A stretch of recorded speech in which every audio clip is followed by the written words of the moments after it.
Nous allons commencer notre entretien de ce soir. Je commence par me présenter.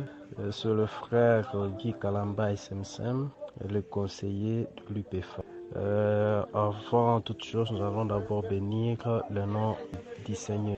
Dieu Tout-Puissant, nous te disons pour le souffle de vie, pour la grâce que vous nous avez accordée encore ce jour, afin que nous puissions partager avec le membre de notre forum.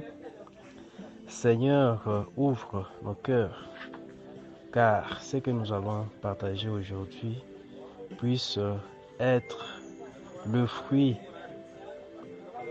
des bonnes semences dans l'UPFA.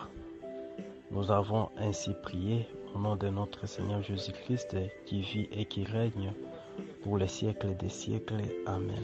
Notre thème s'intitule le panafricanisme, fruit du développement. Vu le temps, nous avons subdivisé notre thème en 3 parties. Nous avons la première partie concerne la définition. La deuxième partie concerne le cœur, l'origine. Et la troisième partie est constituée de l'objectif pour jeter avec une petite conclusion concernant notre mode de vie dans l'UPFA.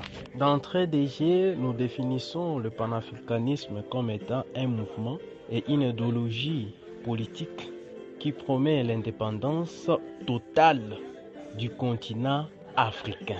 Et cette indépendance encourage la pratique de la solidarité entre les Africains et les personnes d'ascendance africaine, où qu'il en soit dans le monde, indépendamment de leur origine éthique, leur appartenance religieuse ou leur apparence physique. C'est ça la définition du panafricanisme, le panafricanisme.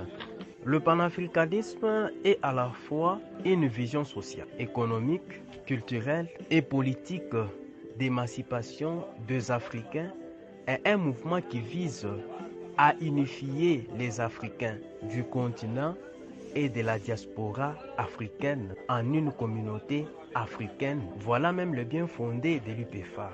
Chers frères et sœurs. La vision de l'UPFA, l'objectif de l'UPFA cadre avec le panafricanisme. Et pourtant, le panafricanisme a été conçu vers la fin du 19e siècle. Aujourd'hui, le Seigneur est bon. Le Seigneur a mis dans les cœurs de nos frères et sœurs qui sont du diaspora, à qui je félicite en passant, qui se retrouvent en Chine.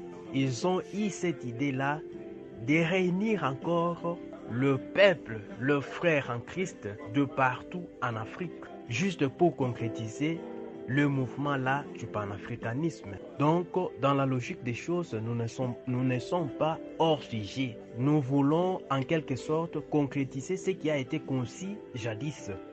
Partant de notre deuxième point, qui est le cœur, l'origine, le principe même du panafricanisme. Nous disons que le panafricanisme a son principe, ou le principe du panafricanisme consiste à une certitude que le peuple d'Afrique et de la diaspora partagent une même histoire, une même destinée commune et que leur projet social, économique, politique est lié à leur unité. J'ose croire que même l'origine, même le principe même du panafricanisme cadre encore avec la vision de l'UPFA. Si nous sommes réunis aujourd'hui dans l'UPFA, c'est pour concrétiser cette unité-là. C'est pour concrétiser l'unité afin de développer notre cher continent qui est l'Afrique. On ne sait pas vivre dans une famille qui est l'Afrique tout en état en division. C'est pourquoi dans l'UPFA, nous prenons l'unité. Dans l'UPFA, il n'y a pas de Congolais, il n'y a pas de discrimination, il n'y a pas de Congolais et de Gabonais, il n'y a pas de Rwandais et de Burundais, il n'y a pas. Tous nous constituons l'Afrique, nous constituons un tout. Et le tout là, c'est l'UPFA. Cher peuple dédié, nous devons prôner l'unité partout où nous nous retrouvons. Que chaque membre de l'IPFA, partout où il se retrouve, doit prôner l'unité. Et c'est cette unité-là qui doit nous amener le progrès social, qui doit nous amener le progrès économique, voire même sur le plan politique, parce qu'aujourd'hui l'Afrique est divisée par les politiques qui utilisent l'esprit afin de détruire notre beau continent qui est l'Afrique, l'espoir du monde entier dans les jours à venir. L'objectif qui est notre troisième point, l'objectif du panafricanisme est la réalisation d'une organisation politique intégrée de toutes les nations et peuples d'Afrique. C'est vers, comme j'avais dit plus haut, c'est vers la fin du 19e siècle que ce mot est apparu. Cher peuple dédié, vu la considération que l'homme blanc avait à l'égard de l'homme noir, car l'homme blanc considérait l'homme noir comme étant un singe, un imitateur, comme qui reconnaît la supériorité intellectuelle de l'homme blanc.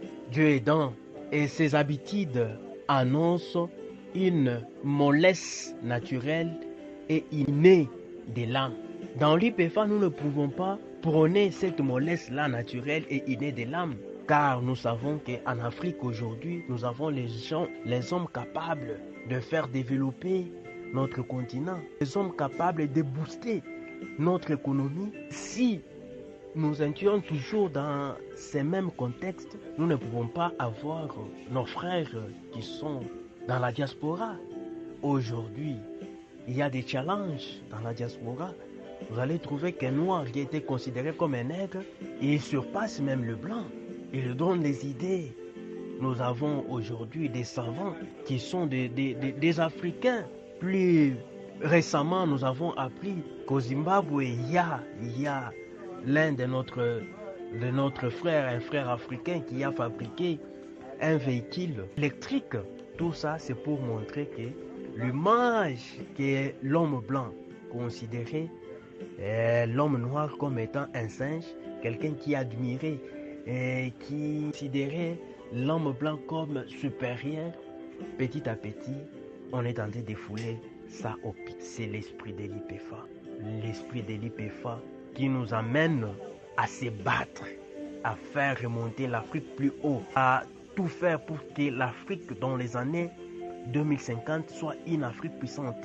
Chers frères et sœurs dans le Seigneur, je nous exhorte tous d'être unis, transcendant cette division qui ronge l'Afrique, quitter cet esprit de dire que tel n'est pas des nôtres, tel est des nôtres, cette division-là, et prenons l'idée du panafricanisme qui est d'unir le peuple de l'Afrique partout où il est. Seigneur, nous voici à la fin de notre entretien. Daigne bénir tout un chacun de nous.